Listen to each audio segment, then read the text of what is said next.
Adunay linahi nga kasaulugan ang barangay Kalahuan sa lungsod sa Minglanilla sa miaging weekend.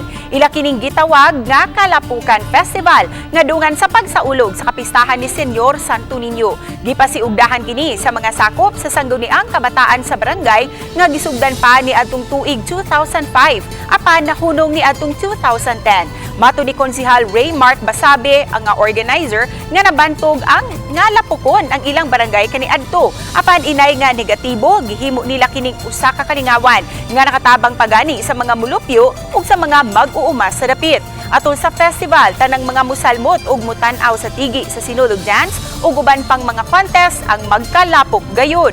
Usa kini sa rason nga mapasalamaton sila sa uwan sa miaging weekend.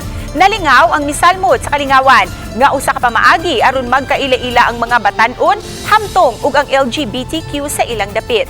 Tinguha sa sangguniang kabataan nga mapahigayon kini isip tinuig nga kalihukan. Agig pasalamat ug halad sa balaang bata nga si Senyor Santo Niño.